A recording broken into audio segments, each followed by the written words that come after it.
Hello everyone. क्या आप लोगों ने कभी ऐसे म्यूजिकल इंस्ट्रूमेंट्स को गौर किया है जिसमें स्ट्रिंग लगी हो? जैसे आपका सितार हो गया, गिटार हो गया।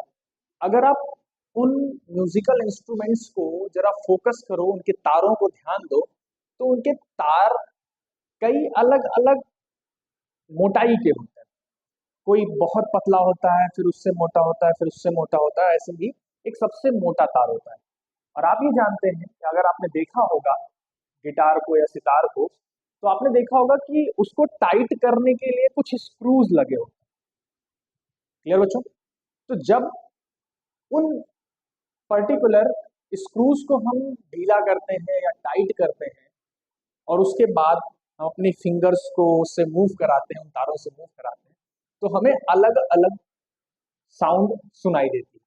कुछ थोड़ी पतली सुनाई देती है, कुछ भारी सुनाई देती है। ऐसा होता क्यों है? तो आज जो टॉपिक हम लोग डिस्कस करने चल रहे हैं वो इसी चीज के आंसर को देने के लिए एक जस्ट पार्ट है। क्योंकि जब हम लोग साउंड वेव पढ़ेंगे तब मैं इसका एग्जैक्ट आंसर दूंगा, लेकिन अभी के लिए हम लोग एक पार्ट इसका सीखते हैं कि जो हमारे पास स्ट्रिंग्स होती हैं उनमें वेव्स डेवलप अगर हुई हैं तो उसकी स्पीड क्या होगी। तो बेटा आज का हमारा जो टॉपिक है वो है speed of waves in string. तो टॉपिक स्टार्ट करते हैं, speed of waves in string. अच्छा, जैसा कि हमारा पुराना रूटीन है कि जब भी हम किसी टॉपिक को स्टार्ट करते हैं तो पहले उसकी फिजिक्स सीखते हैं, फिर उसके मैथमेटिक्स पर जाते हैं। तो आज भी हम वही करने वाले हैं कि हमारे इस टॉपिक के पीछे की फिजिक्स क्या है और उसके बाद हम लोग उस पर्टिकुलर रिजल्ट को कैसे मैथमेटिकली इवेल्युएट करेंगे ये जानने की कोशिश करेंगे। अब सपोज करो कि तुम्हारे पास एक रस्सी है, एक स्ट्रिंग है जिसको तुमने दोनों एंड से बांध दिया। क्लियर? अब बेटा जब तुम उसको बांध दिए, यहां पर ध्यान देने वाली बात यह है कि स्ट्रिंग पर जो वेव डेवलप होती है वो ट्रांसवर्स नेचर की होती है। क्लियर? मैंने आपको पहले भी बता रखा है कि ट्रांसवर्स नेचर और लॉन्गिट्यूडनल नेचर क्या होता है। सिंपली मैं समझा दे रहा हूं कि ट्रांसवर्स नेचर उस वेव को कहते हैं जब हमारे वेव मोशन परपेंडिकुलर डायरेक्शन में हो रहा हो और हमारी वेव आगे बढ़ रही हो। मतलब सपोज करो कि वेव एक्स डायरेक्शन में बढ़ रही है और हमारा जो वेव मोशन है वो किस डायरेक्शन में हो, वाई डायरेक्शन में। तो ऐसे मोशन को हम लोग क्या बोलेंगे? ट्रांसवर्स वेव बोलेंगे। तो हमेशा याद रखना, स्ट्रिंग के केस में जो हमारी वेव डेवलप होगी वो कैसी होगी? ट्रांसवर्स वेव होगी। क्लियर? उसी की हमें स्पीड फाइंड करनी है कि क्या होने वाली। अब आते हैं अपनी कंडीशन पे कि मान लो आपके पास एक रस्सी और आपने उसे दोनों एंड से बांध कर रखा है। अब कंडीशन क्या हो सकती है बेटा? हो सकता है कि आप उसे बहुत टाइटली बांध दो, हो सकता है उसे आप ढीला बांध दो। ध्यान देना, जब तुम टाइटली बांधोगे या ढीला बांधोगे इसका सेंस ये है कि आप स्ट्रिंग में टेंशन प्रोवाइड कर रहे हो। बात समझ गए? जब अगर हमने स्ट्रिंग को टाइटली बांधा और हल्का सा फिर उसे डिस्टर्ब किया तो आप देख सकते हो कि जो पल्स बनेगी वो बहुत तेजी से आगे बढ़ेगी। जबकि अगर हम ढीला बांध देते हैं, ऐसे रस्सी छोड़ देते हैं एकदम ढीला और उसे डिस्टर्ब करते हैं, तो हो सकता है कि वेव हमारी बहुत धीरे बने, इतनी धीरे बने कि हम उसको देख भी ना पाए, ऑब्जर्व भी ना कर पाए। बात समझ में आ गई? तो पहला जो कॉन्सेप्ट था या पहली जो हमारे पास क्राइटेरिया थी स्पीड ऑफ वेव में वो थी टेंशन इन द स्ट्रिंग। अगर टेंशन हमारी बढ़ेगी, क्लियर है, तो हमारी स्पीड भी क्या होगी? इंक्रीज होगी। अब तुम पूछोगे कि सर टेंशन ऐसा क्या कर रही है तो उसके इंक्रीमेंट की वजह से हमारी स्पीड बढ़ रही है। बेटा टेंशन कुछ और नहीं कर रही है, टेंशन बेसिकली स्ट्रिंग को अपनी इक्विलिब्रियम पोजीशन में बनाए रखने में मदद कर रही है। मान लो कि तुमने उसे खींच के बांध दिया, अब एकदम टाइटली बांधा है। अब जैसे ही तुम इसे छोड़ोगे, ढीला करोगे तो क्या होगा, या डिस्टर्ब करोगे तो वो अपनी मीन पोजीशन, इक्विलिब्रियम पोजीशन में वापस आ जाएगी। मैं इसे एग्जांपल से समझाता हूं आपको। अगर मुझे रस्सी मिल जाए तो मैं आपको समझाता हूं। रस्सी से देखते हैं, चलो रस्सी नहीं मिल रही तो रुमाल से समझो। देखो बेटा, मान लो कि इस कपड़े को हम ऐसे टाइटली बांध दें, एकदम ऐसे टाइटली। यहां पर देखो टेंशन क्या कर रही है, जैसे हम इसको डिस्टर्ब करेंगे तो ये वापस अपनी पोजीशन पे आ गई। देखो ये आ गई। अब मैंने इसे ढीला कर दिया, जस्ट लाइक दिस। अब हम इसको डिस्टर्ब करेंगे तो ये अपनी वही पोजीशन पे नहीं आ पा रही आसानी से। ये देखो, ये वहीं पर रह जा रही है। तो इसका सीधा सा सेंस ये है कि जब भी कभी टेंशन अप्लाई होगा या टेंशन जो हमारे पास स्ट्रिंग में होती है वो क्या कर रही है, रीस्टोरिंग फोर्स का काम कर रही है। अब दूसरी बात, दूसरी चीज क्या है, उस रस्सी की लीनियर मास डेंसिटी। मैंने पहला पॉइंट क्या लिखा, पहले लिख देते हैं, दैट इज फिजिकल इंटरप्रिटेशन चल रहा है इस टॉपिक का। तो पहला जो फैक्टर है टेंशन हो गया, और दूसरा फैक्टर हमारे पास क्या आ रहा है, लीनियर टेंशन इन स्ट्रिंग, और दूसरा हमारे पास linear mass density of string. Clear? इस केस में क्या हुआ, टेंशन इन स्ट्रिंग, टेंशन बढ़ाओगे वेव स्पीड भी क्या होगी, इंक्रीज होगी। बात समझ गए? अब आते हैं लीनियर मास डेंसिटी के मतलब को समझाते हैं। यहां पर लीनियर मास डेंसिटी का सीधा सा मतलब है बेटा रस्सी के मास पर यूनिट लेंथ की बात हो रही है। क्लियर है? रस्सी जितनी मोटी आप रखोगे उसका मास उतना ही ज्यादा होगा, और उस मास ज्यादा होने की वजह से जो वेव हमारी बनेगी उसकी स्पीड बहुत धीरे हो जाएगी। एग्जाम्पल के तौर पे तुम एक मोटा रस्सा ले लो और एक पतली सी रस्सी ले लो, पतली सी रस्सी में हमारी जो वेव है वो तेजी से भागेगी, जबकि मोटे से रस्से में हमारी जो वेव है वो बहुत धीरे, इतना धीरे हो जाएगी कि आप उसे ऑब्जर्व भी नहीं कर सकते। क्लियर है? तो आप यहां समझ सकते हो कि लीनियर मास डेंसिटी हमारी क्या कर रही है, वो इस तरीके से रोल प्ले कर रही है कि अगर हम लीनियर मास डेंसिटी को इंक्रीज करेंगे तो हमारी जो वेव स्पीड है वो क्या कर जाएगी, डिक्रीज कर जाएगी। बात समझ में आ गई बेटा? तो यहां पर जो हमारे पास कंडीशन आई वो कंडीशन क्या आई कि स्पीड ऑफ वेव, यानी जो वेव है स्ट्रिंग में वो दो फैक्टर्स पर डिपेंड कर रही है, एक टेंशन और दूसरी लीनियर मास डेंसिटी। अब हम लोग इसका मैथमेटिकल फॉर्मुलेशन देखना चाहते हैं कि एग्जैक्ट रिलेशन क्या है, एग्जैक्ट फॉर्मूला क्या बन रहा है कि हमारी स्पीड इन दोनों फैक्टर्स पर डिपेंड करे। तो चलिए कैलकुलेशन परफॉर्म करते हैं। कैलकुलेशन क्या है बेटा हमारे पास, क्लियर? फिजिकल इंटरप्रिटेशन में तुम चाहो तो यहां पर ऐसे ब्रैकेट में लिख सकते हो कि these two factors plays vital role in speed of waves in string. Clear है? चलिए कैलकुलेशन करते हैं। मान लीजिए कि आपके पास एक स्ट्रिंग की छोटी सी एलिमेंट हमने कंसीडर कर लिया, डेल्टा एक्स लेंथ जिसकी है, जैसे ये देखो, हम किसी भी शेप की कंसीडर कर रहे हैं, हमें कोई फर्क नहीं पड़ने वाला। क्लियर है? ये एक्स एक्सिस मैंने बनाई है ताकि आप रेफरेंस ले सको। इसका ये पॉइंट जो हमारे पास है वो मैंने लिखा है एक्स डिस्टेंस पर, ये वाला जो पॉइंट है बेटा वो है एक्स प्लस डेल्टा एक्स, और दिस इज डेल्टा एक्स, और डेल्टा एक्स कुछ और नहीं है, वो है लेंथ ऑफ स्ट्रिंग एलिमेंट, जो आपने छोटा सा पोर्शन कंसीडर किया है उस एलिमेंट की लेंथ है। ठीक है? ये आपकी स्ट्रिंग एलिमेंट हो गई। ध्यान देना, ये हमारे दोनों पॉइंट्स हो गए। This is string elements. बात समझ गए? यहां ध्यान दीजिएगा कि इस स्ट्रिंग के पास मास है, मैंने मासलेस स्ट्रिंग कंसीडर नहीं की है, मास हमने कंसीडर किया क्योंकि मैंने आपको पहले बता दिया कि linear mass density, linear mass density का मतलब समझ लो फिर से मास पर यूनिट लेंथ, और कुछ नहीं। क्लियर? देखो अब इस पॉइंट पर और इस पॉइंट पर अगर वेव बढ़ेगी, वेव आगे चलेगी स्ट्रिंग पे, जाहिर सी बात है टेंशन होगी, यहां पर टेंशन कुछ और होगी और यहां पर टेंशन कुछ और होगी। अब तुम पूछोगे सर टेंशन अलग अलग क्यों हुई? भैया टेंशन अलग अलग इसलिए हो रही है क्योंकि रस्सी हमारी मैसिव है, मासलेस नहीं। मासलेस होती तो हम पूरे टेंशन यूनिफॉर्म मान लेते, लेकिन मास होने की वजह से यहाँ पर टेंशन कुछ और यहाँ पर टेंशन कुछ और हो गई। मान लेते हैं कि हमारे पास जो टेंशन लग रही है इस पॉइंट पर वो है F2, और इस पॉइंट पर टेंशन जो लग रही है वो कितनी है, F1। बात समझ गए? ये पॉइंट 1 था, ये पॉइंट 2 था, इसलिए मैंने F1 F2 दे दिया, और दोनों अलग ही रहेंगे। तो इसके दो कंपोनेंट्स हो सकते हैं, एक हमारे पास x डायरेक्शन में F1x और इस डायरेक्शन में हमारे पास F1y। F2 के लिए हमारे पास क्या हो सकता है, देखो बेटा ये हो गया F2x और ये हो गया F2y। अच्छा, कोई मुझसे पूछ सकता है कि सर ये बताइए इस पॉइंट पर जो टेंशन की डायरेक्शन आपने ले रखी है वो इधर ले रखी है, और इस पॉइंट पर आपने टेंशन की डायरेक्शन इधर ले रखी। ऐसा क्यों? तो बेटा देखो, टेंशन की डायरेक्शन को निकालना सीखो। जब मैं इस पर्टिकुलर रस्सी को खींचूंगा, इस पॉइंट पर ध्यान देना, इधर वाले लेफ्ट, आपके लेफ्ट, जब मैं खींचूंगा तो मैं इधर खींच रहा हूं ना, तो इस पर फोर्स किधर लग रहा है? इस तरफ। अब इस पॉइंट पर ध्यान दो, तो जब मैं इधर खींचूंगा तो देखो ये तो इस पर डायरेक्शन किधर हो रही है? इस तरफ। इसीलिए हमने इस पॉइंट पर फोर्स यहां लगाया है और इस पॉइंट पर टेंशन हमने इधर लगाई। क्लियर हुई बात?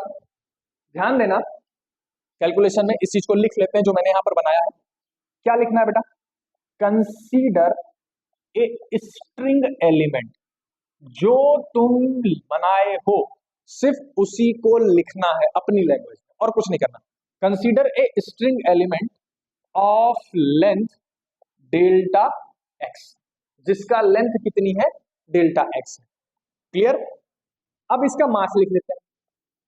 whose mass is given by, जिसका मास कैसे आएगा? तुम जानते हो कि लीनियर मास डेंसिटी जो होती है वो होती है मास पर यूनिट लेंथ। बात समझे? तो हमारे पास यहां से मास की वैल्यू आई, लीनियर मास डेंसिटी को हमने रिप्रेजेंट किया म्यू से, और लेंथ हमारे पास कितनी हो गई?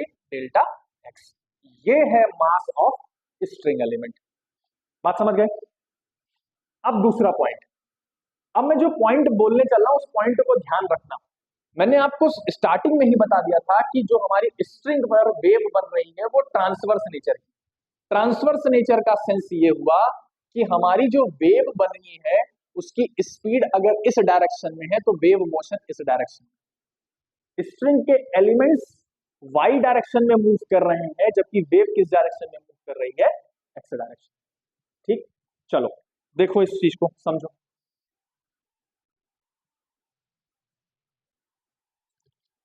तो यहां पर क्या लिखने वाले हैं कि since the wave on string is transverse in nature, जो वेव है वो कैसी है?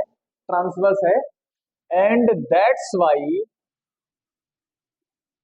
There is no acceleration in X direction. कोई भी एक्सेलरेशन नहीं होगा एक्स डायरेक्शन में, और इसी वजह से and hence the net force in X direction is zero. जो नेट फोर्स होगा एक्स डायरेक्शन में वो क्या होगा? जीरो। ए बराबर एम से आप समझ सकते हैं। और एक बात, ये जो F1x और F2x की वैल्यू होगी बेटा, अगर ये बराबर नहीं हुई तो क्या ये कंडीशन सेटिस्फाई कर पाओगे कि net force is in X direction is zero?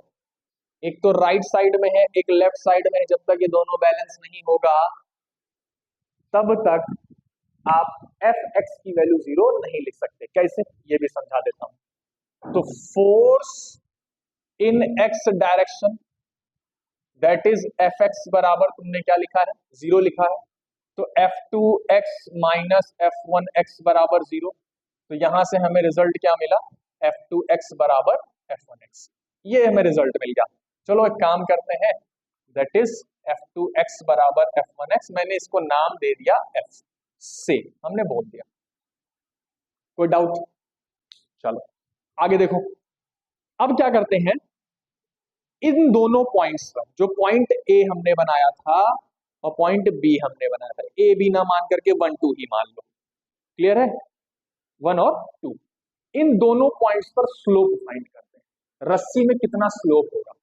ठीक है, तो slope of string at point 1 is, जब तुम पॉइंट 1 पर स्लोप देखोगे तो क्या लिखोगे बेटा?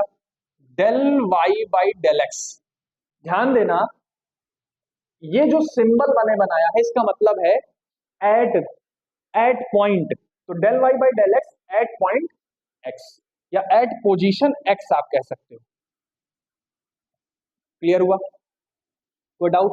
तो तुम जानते हो D Y by D X is equal to Y upon X होता है। तो यहाँ पर वाई देखो किस डायरेक्शन में है, नीचे है, तो हम क्या ऐसे लिख सकते हैं माइनस एफ वन वाई, और एक्स हमारा लेफ्ट साइड में है, इसलिए हम इसे लिख सकते हैं एफ वन एक्स, तो माइनस माइनस प्लस हो जाएगा, तो ये वैल्यू आएगी F one Y upon F one X, और एफ वन एक्स को तुमने कितना मान रखा है, एफ मान रखा है। क्लियर? ये हो गई तुम्हारी क्वेश्चन नंबर फर्स्ट। ऐसे ही स्लोप निकालो, slope of string at point two क्या होगा, पॉइंट टू पर, पॉइंट टू किस पोजीशन पे है, एक्स प्लस डेल एक्स पे है, तो क्या लिखोगे, del Y upon del X at X plus delta X, क्या आएगा, राइट साइड में है और अपर है तो दोनों पॉजिटिव होंगे, F two Y upon F two X, और एफ टू एक्स को भी तुमने एफ माना इसलिए हमने यहां पर लिख दिया, दैट इज इक्वेशन नंबर। इतनी बात समझ में आई? अब हम ये ऐसा कर क्यों रहे हैं, रीजन क्या है स्लोप निकालने का? बेटा रीजन ये है सिंपल सा कि हम जानते हैं कि हमारी जो मोशन हो रही है एलिमेंट की वो वाई डायरेक्शन में हो रही है। लिख देता हूं मैं यहीं पे बना देके लिख देता हूं, motion of string element is in Y direction, ये हमें पता है। क्लियर? और तुम ये भी जानते हो न्यूटन के सेकंड लॉ से कि जिस डायरेक्शन में फोर्स होगी उसी डायरेक्शन में मोशन होगी, नेट फोर्स। तो भैया अगर मोशन वाई डायरेक्शन में हो तो उस डायरेक्शन में फोर्स भी तो होना चाहिए, तो इसी वजह से हम यहां से इस इक्वेशन से F1 वाई की वैल्यू निकालेंगे और इस इक्वेशन से F2 वाई की वैल्यू निकालेंगे, और F2 Y minus F1 Y कर देंगे तो हमें क्या मिल जाएगा, नेट फोर्स मिल जाएगा। बस इतना सा काम करना है। तो चलो देखो आगे क्या करते हैं, मैं रफ कर दे रहा हूं, इसे नोट कर लेना।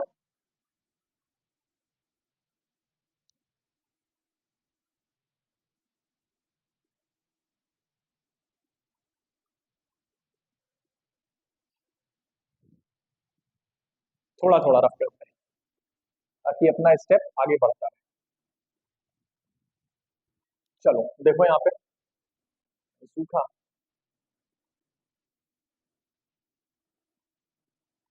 हाँ, तो फ्रॉम इक्वेशन फर्स्ट, चलो दोनों ऐसे डायरेक्टली लिखते हैं, from equation first and second, F one Y की वैल्यू कितनी आएगी यहां से, F times of del Y by del X at X, and F two Y is equal to F times of del Y by del X at X plus delta x.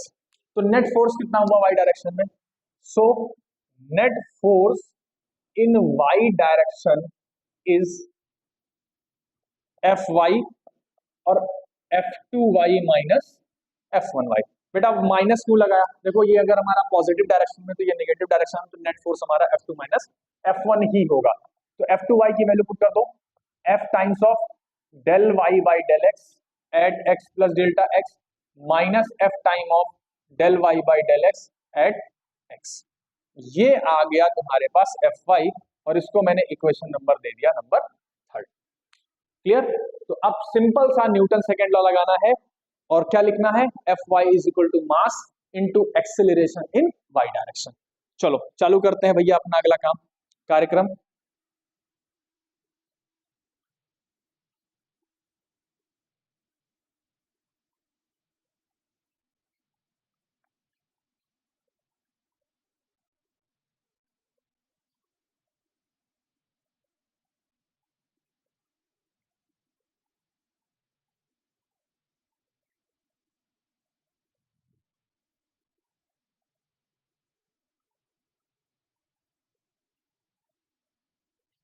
ये हमारी question थी नंबर 3। तो applying Newton's second law in Y direction, क्या लिखोगे, F Y is equal to mass into A Y. M क्या है, M है mass of string element. Clear है बेटा? और इसकी वैल्यू तुमने निकाल रखी है, कितनी, mu into delta x put कर दो, एफ वाई की भी वैल्यू पुट कर दो और एम की वैल्यू पुट कर दो। और तुम जानते हो ए वाई क्या है, एक्सेलरेशन है, किस डायरेक्शन में, वाई डायरेक्शन में। और हम जानते हैं एक्सेलरेशन को क्या लिख सकते हैं, डबल डेरिवेटिव लिख सकते हैं वाई का, तो del two Y upon del T square.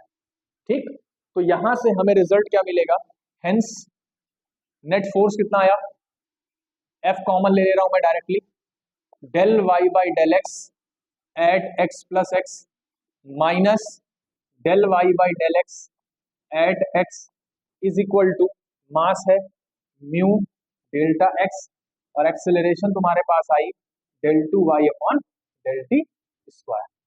इतना काम हुआ, क्लियर है बेटा। अब यहां से देखो हम क्या करने वाले हैं, del two Y upon del T square को एज इट इज रखें, ठीक है, और बाकी इन सब टर्म को यहां पर भेज देते हैं। तो हमारे पास रिजल्ट आएगा F upon mu into into ये टर्म देखो, del Y upon del X at X plus delta X minus del Y upon del X at X, divide कर दो डेल्टा एक्स में, क्लियर है। और यहां से अच्छा अगर एक काम करते हैं, मैं इस टर्म को उधर भेज दे रहा हूं डायरेक्टली, ठीक है, एफ को इधर भेज दे रहा हूं, एक्स को यहां भेज दे रहा हूं, तो mu upon F del two Y upon del T square. क्या इतनी बात समझ में आई, क्लियर। अब एक काम करते हैं, जो स्ट्रिंग तुमने कंसीडर की थी, स्ट्रिंग का एलिमेंट, ध्यान देना, तुमने स्ट्रिंग का एलिमेंट इतना ही तो कंसीडर किया था, इसकी लेंथ तुमने कितनी ली थी, डेल्टा एक्स। अब डेल्टा एक्स की वैल्यू टेंड कर दो जीरो पे, तो in the limit of delta X tend to zero, क्यों ऐसा कर रहे हैं, क्योंकि हम किसी पर्टिकुलर पॉइंट या किसी आर्बिट्रेरी पॉइंट पर मेजर करना चाहते हैं कि क्या होगी हमारी वेव स्पीड, इसलिए मैंने इस एलिमेंट की लिमिट को बहुत छोटा कर दिया, लेंथ को बहुत छोटा कर दिया। तो in the limit of delta X tends to zero, the LHS term, इसे कोई नाम दे दो, कुछ इक्वेशन नंबर 3 थी, नंबर 4 हो गई, चलो। LHS term in equation 4 is, जो ये एलएचएस टर्म होगा उसे कैसे रिप्रेजेंट करोगे, देखो limit delta X tends to zero, ये करना है, क्या रिजल्ट आएगा, del Y upon del X X plus delta X del Y upon del X at X divide by delta X. बेटा ये क्या है, डेरिवेटिव ही तो है, किसका, इस क्वांटिटी का derivative with respect to X, that is del by del X of del Y by del X, यही तो लिखा है मैंने। और ये क्या हो गया, सेकेंड ऑर्डर डेरिवेटिव हुआ कि नहीं हुआ। So equation 4 takes the form, आपकी जो इक्वेशन 4 थी वो क्या बन गई, D two Y upon D X square is equal to mu upon F D two Y upon del two square. कुछ समझ में आ रहा है, कुछ जाना पहचानी इक्वेशन लग रही है, नहीं लगी, देखो, compare the above equation with differential equation of wave, याद आया, इस इक्वेशन को डिफरेंशियल इक्वेशन ऑफ वेव से कंपेयर कर दो, और वेव की डिफरेंशियल इक्वेशन क्या थी, del two Y upon del X square is equal to 1 upon B square del two Y upon del T square, याद आया, क्लियर हुआ। अब जरा देखो, ये टर्म यहाँ है, ये टर्म यहाँ है, तो ये वैल्यू किसकी हो गई, 1 बाई बी स्क्वायर की हो गई। तो यहां से हमें रिजल्ट क्या मिल रहा है, हमें रिजल्ट ये मिल रहा है कि जो हमारी वेव स्पीड होगी वो कितनी होगी बेटा, देखो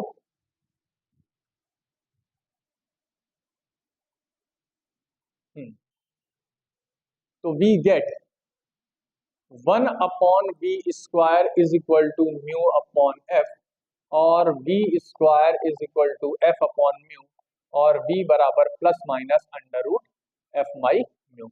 अब तुम पूछोगे सर माइनस साइन होगा या नहीं होगा, तो मैं पहले बता दे रहा हूं बेटा, माइनस साइन नहीं होगा क्योंकि हम स्पीड की बात कर रहे हैं, वेलोसिटी की बात नहीं कर रहे हैं, इसलिए डायरेक्टली मैं इस सिंबल को ही हटा दे रहा हूं। तो v बराबर कितना आ गया, under root F upon mu, और इसी को हम लोगों ने बोला that is wave speed of, या wave speed in string. Clear? अब कुछ इंपॉर्टेंट पॉइंट्स पर डिस्कशन करते हैं। देखो क्या है इंपॉर्टेंट पॉइंट्स। क्लियर? यहां पर जो एफ है वो भी जान लो, वो क्या है बेटा, टेंशन है, और म्यू क्या है तुम्हारे पास, म्यू है लीनियर मास डेंसिटी। बात समझ गए? कोई डाउट नहीं? अब पहला इंपॉर्टेंट पॉइंट, पहला इंपॉर्टेंट पॉइंट क्या है, मैंने स्टार्टिंग में ही समझाया था कि जो टेंशन है वो रीस्टोरिंग फोर्स का काम कर रही है, ताकि हमारी स्ट्रिंग डिस्टर्ब होने के बाद, यानी पल्स जनरेट होने के बाद, यानी कि वेव जनरेट होने के बाद अपनी इक्विलिब्रियम पोजीशन पे वापस आए। क्लियर? तो पहला पॉइंट ये हुआ कि wave speed depends on restoring force in string. String में रीस्टोरिंग फोर्स जो लग रहा होगा उस पर डिपेंड कर रही है, और दूसरा किस पर डिपेंड कर रही है, लीनियर मास डेंसिटी पर डिपेंड कर रही है। जिससे मैंने आपको यह भी समझाया था कि अगर आप मोटी रस्सी ले लोगे तो उसकी स्पीड क्या हो जाएगी, धीरे हो जाएगी। देखो अगर ये वैल्यू बढ़ी तो ये वैल्यू क्या होगी, कम, और अगर ये वैल्यू बढ़ी तो ये वैल्यू क्या होगी, ज्यादा। इसको हम लोग फिजिकली समझ भी चुके थे। तो wave speed depends on restoring force in string as well as, साथ ही साथ linear mass density of string. ठीक है? तो जनरल एक्सप्रेशन लिखते हैं, तो general expression of wave speed in string is v बराबर अंडर रूट, देखो f क्या काम कर रहा है, रिस्टोरिंग फोर्स का, टेंशन क्या काम कर रही है, रीस्टोरिंग फोर्स का काम कर रही है, और जो लीनियर मास डेंसिटी है वो किसका काम कर रही है, इनर्शिया का काम कर रही है। अब तुम पूछोगे सर ये वर्ड कहां से आ गया, इनर्शिया। भैया इनर्शिया होता क्या है जरा सोचो तो, स्टार्टिंग में ही पढ़ रखे, इनर्शिया बेसिकली हमारे स्टेट ऑफ मोशन में रेजिस्टेंस देता है, कि हमारी जो स्टेट ऑफ मोशन है उसमें रेजिस्टेंस क्या होगा, मतलब उसका प्रतिरोध करता है। तो खुद सोचो यहां पर लीनियर मास डेंसिटी क्या कर रही है, स्टेट ऑफ मोशन में क्या कर रही है, रेजिस्टेंस ही तो दे रही है। इसीलिए मैंने ये कहा कि ये है हमारा जर्नल एक्सप्रेशन। अब तुम जब साउंड वेव का भी फॉर्मूला डिराइव करोगे तो भी तुम यहाँ पर देखोगे कि जो हमारे पास वेरिएबल्स होंगे वो जस्ट इसी क्वालिटी को होल्ड कर रहे हैं। क्लियर? तो ये था टॉपिक बेटा वेव स्पीड के लिए। अब आइए चलते हैं कुछ प्रॉब्लम सॉल्व करते हैं जो कि बहुत इंपॉर्टेंट है। ठीक है? तो सबसे पहली प्रॉब्लम हम लोग अभी देखेंगे, इधर का मैं क्लियर कर दे रहा हूं। आई थिंक, आई होप, मुझे लगता है कि आपको ये डेरिवेशन समझ में आया होगा, क्योंकि मैंने इस डेरिवेशन को बहुत सिंपली परफॉर्म किया है। अच्छा एक बात और देखो, इस पर्टिकुलर टर्म में एक पॉइंट और छूट रहा है, वो समझ लो। अच्छा ये बताओ, क्या मैंने आपसे ये बोला कि जो तुम रस्सी ले रहे हो, जो तुम स्ट्रिंग ले रहे हो, स्ट्रिंग एलिमेंट ले रहे हो, वो इसी पर्टिकुलर शेप का होना चाहिए? क्या मैंने शेप की बात की? नहीं ना।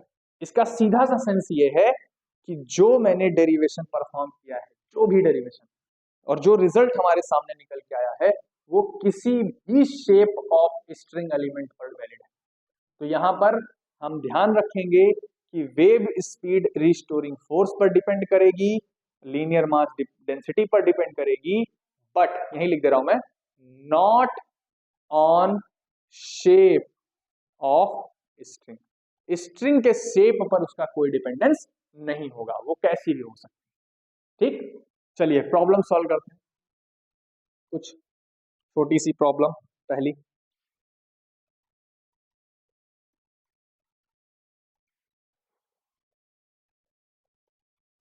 प्रॉब्लम्स। नंबर वन, तो हमारे पास जो प्रॉब्लम है बेटा वो है ए टॉट स्ट्रिंग, टॉट का मतलब टाइट, ठीक है, बंधी हुई। A taut string having tension, a taut string having tension 100 newton and linear mass density मैं सिंपल लिख दे रहा हूं, म्यू 0.25 किलोग्राम पर मीटर इज यूज्ड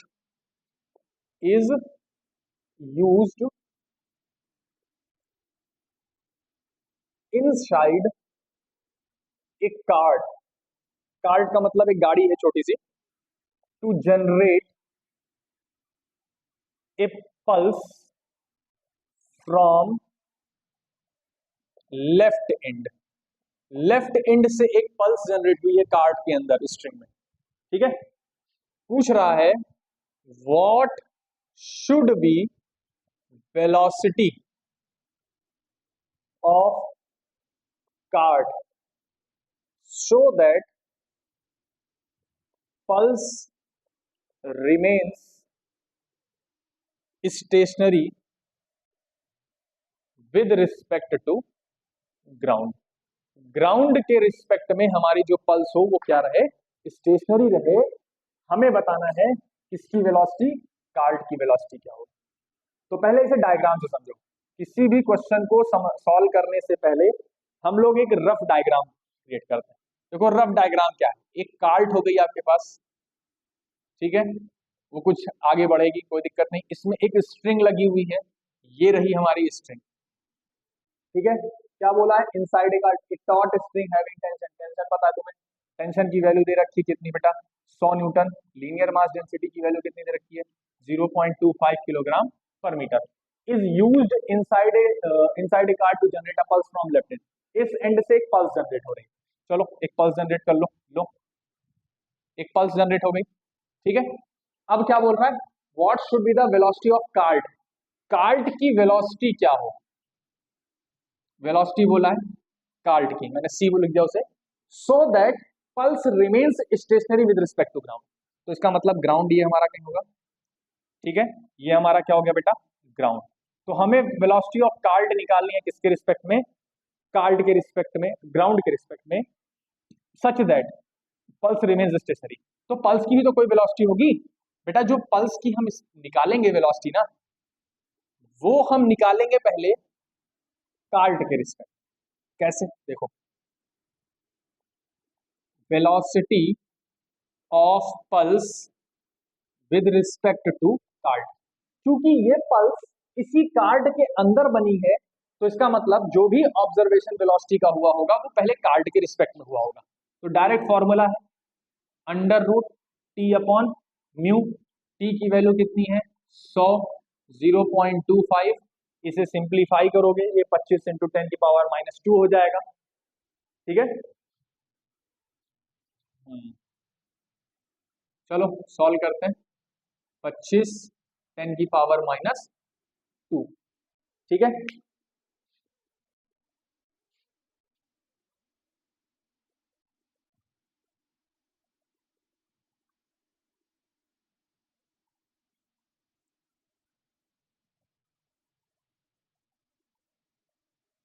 अब इसे आप सॉल्व करोगे ऊपर लेकर जाओगे, तो velocity p with respect to c, 10 की पावर -2 मतलब 100, वो 10 की पावर 4 हो जाएगा, अंडर रूट 10 की पावर 4 अपॉन 25, 10 की पावर 2 अपॉन 5, 100/5 दैट इज 20, किस डायरेक्शन में, आई डायरेक्शन में, क्लियर है, दैट इज मीटर पर सेकेंड। ये आ गई हमारी पल्स की स्पीड, लेकिन किसके रिस्पेक्ट में, कार्ट के रिस्पेक्ट में। अब हमें निकालना क्या है, कार्ट की स्पीड ग्राउंड के रिस्पेक्ट में, ठीक है। चलो एक लाइन का concept, use concept of relative velocity, क्या है concept, velocity of pulse with respect to car is equal to velocity of pulse with respect to ground, लिखा, minus velocity of cart with respect to ground. अब क्या बोल रहा है, what should be the velocity of cart so that pulse remains stationary। आपको ये value दे रखी है, pulse remains stationary with ground, मतलब ये वैल्यू 0 दे रखी है, गिवन है तुम्हें। डायरेक्ट क्या निकालना था, velocity of cart with respect to ground बराबर p with respect to c। Value कितनी आ गई, -20। यही इसका ठीक। अब एक क्वेश्चन और परफॉर्म करते हैं, इंपॉर्टेंट क्वेश्चन है, कॉन्सेप्चुअल क्वेश्चन है, तो आपको हो सकता है ऐसे क्वेश्चंस आगे मिले, तो वो क्वेश्चन सॉल्व करना जरूरी है।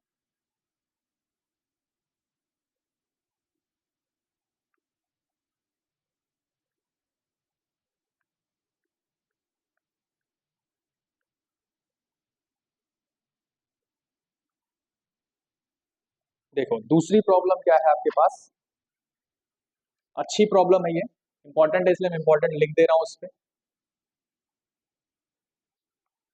ए rope of total mass, a rope of total mass m and length l is suspended vertically।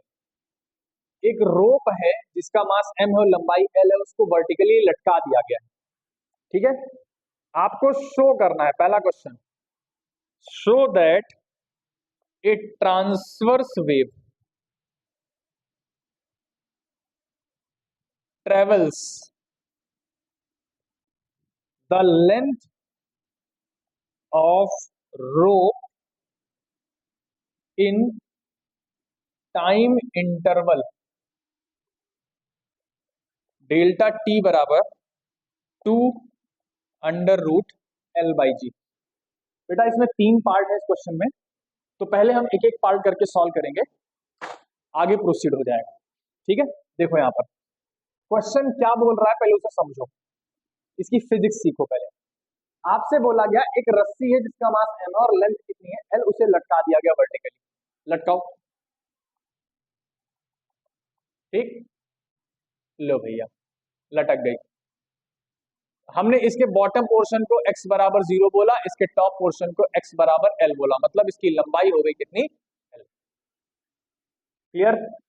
अब आपको बताना है so that it transverse wave travels the length of rope in time interval.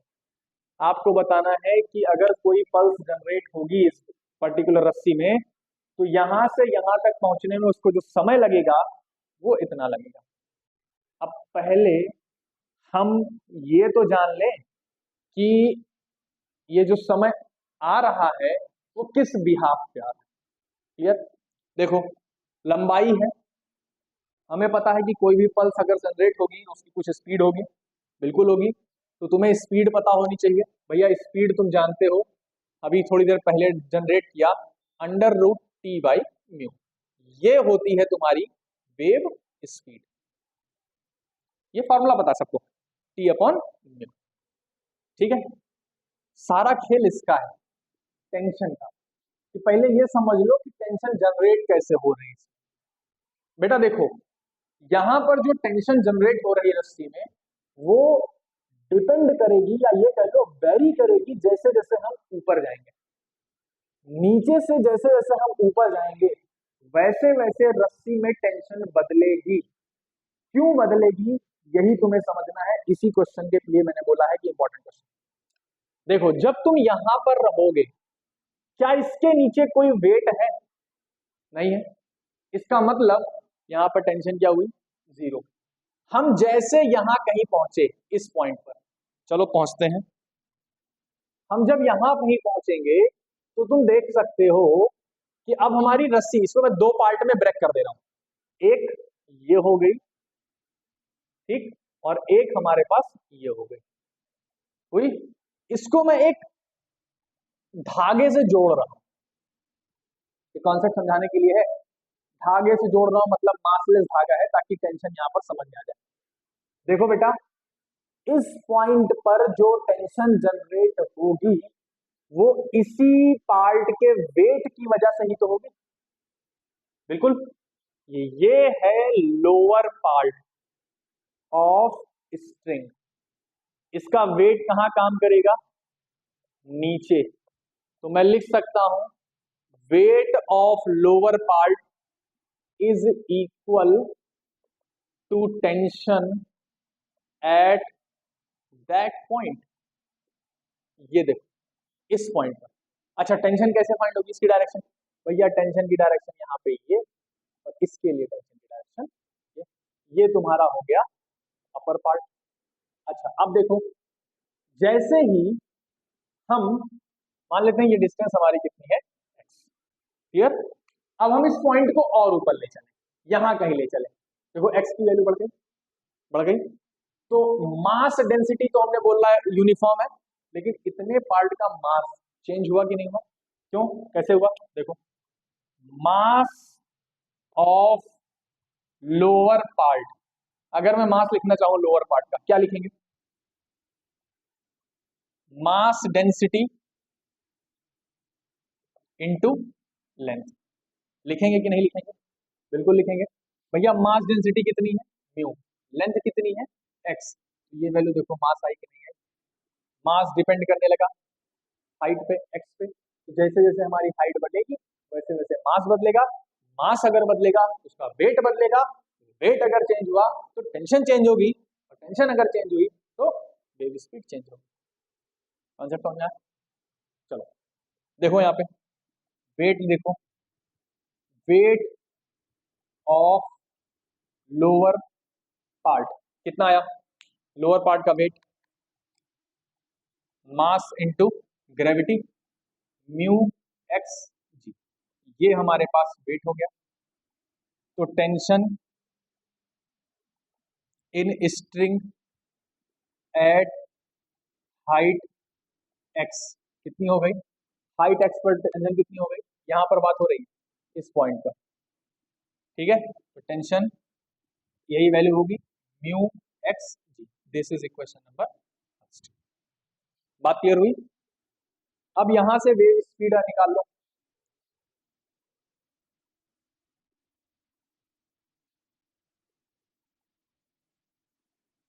तो जैसे तुम वेव स्पीड निकालोगे, wave speed at point P, point P ना लिख करके एट हाइट एक्स लिखो। तो wave speed under root T by mu, T की value mu x G upon mu under root X G, ये हो गई वेव स्पीड तुम्हारी। ठीक है, सिंस वेलोसिटी या स्पीड को जानते हो dx बाई dt लिखते हैं। ठीक है, तो हम यहाँ लिख सकते हैं v बराबर dx अपॉन dt। तो इसका सेंस हुआ del X upon del T under root X G. इसे सिंप्लीफाई करो, del X upon root X, इसे हम लिख सकते हैं root G into del T. Integrate करते हैं कहाँ से कहाँ तक? टी जीरो से टी, जीरो से एल तक। टोटल लेंथ की बात हो रही है। अब तुम पूछ सकते हो सर यहाँ पे टी बराबर जीरो का है नहीं लिए? भैया हम इसलिए नहीं लिए क्योंकि हमें टाइम इंटरवल निकालना है, और हम मान के चल रहे हैं कि यहाँ पर हमारी जब वेव पहुंची होगी तो टी बराबर टी नॉट पे पहुंची होगी। ठीक है, सॉल्व कर लो, पहला पार्ट खत्म होने वाला है।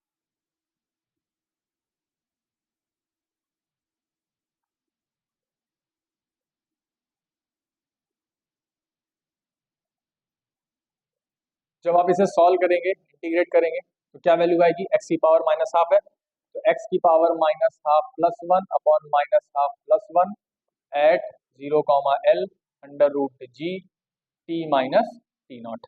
ठीक है, तो ये जो रिजल्ट तुम्हारे सामने बना वो बनेगा, प्लस हाफ हो जाएगा, हाफ टू ऊपर चला गया, प्लस हाफ है, यहाँ पर वैल्यू हो सकती है अंडर रूट एल। सिंप्लीफाई कर लेना, और इसे हमने लिख दिया डेल्टा टी। तो और डेल्टा टी की वैल्यू आ गई two under root L by g. That is time interval in which wave travels a length L in, भैया इस कौन सी रस्सी थी, इसको लटका दिया गया था ना, इन हैंगिंग या हैंग्ड स्ट्रिंग। कॉन्सेप्ट समझे? तो कॉन्सेप्ट यहाँ पर यही था, मैं फिर से बता दे रहा हूँ कि जो टेंशन डेवलप हो रही है किसी भी पॉइंट पर स्ट्रिंग में, वो उसके वेट की वजह से हो रही है, लोअर पोर्शन के वेट की वजह से। ठीक है, चलो अगला पार्ट देखो, क्वेश्चन क्या बोलता है।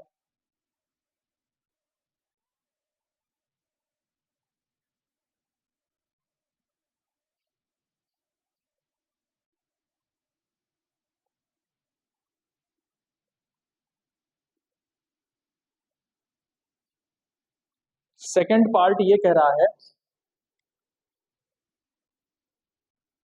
Part B, over what time interval, what time interval does a pulse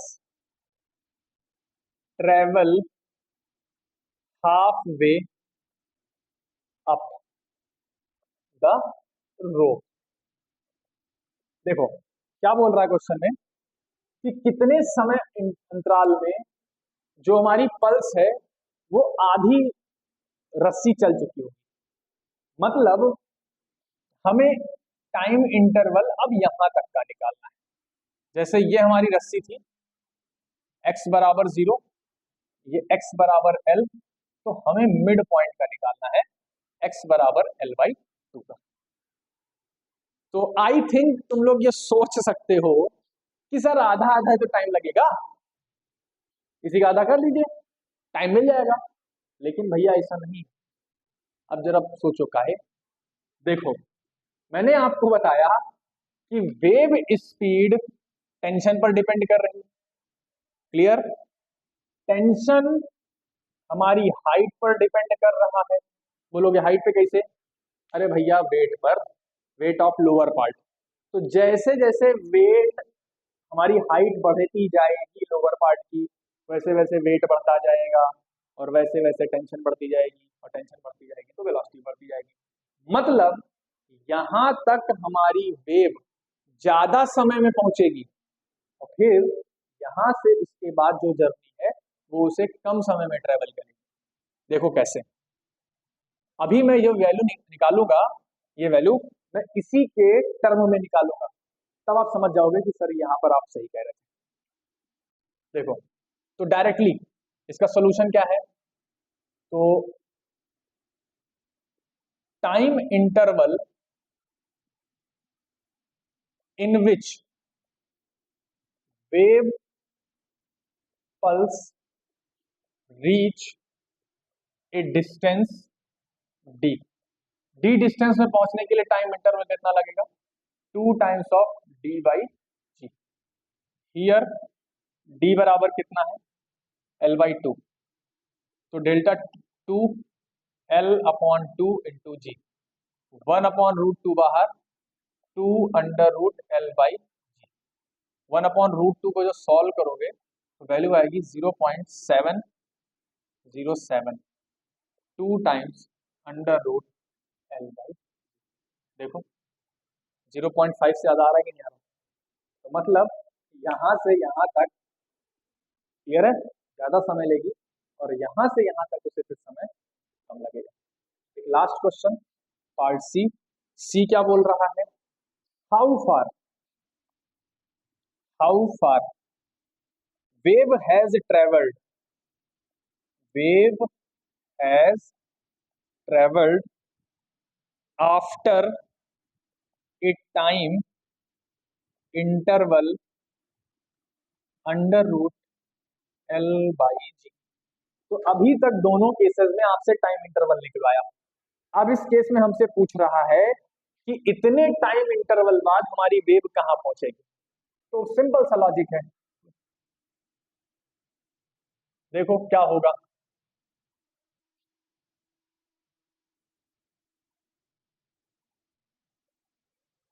इसी फॉर्मूले का इस्तेमाल कर लेते हैं।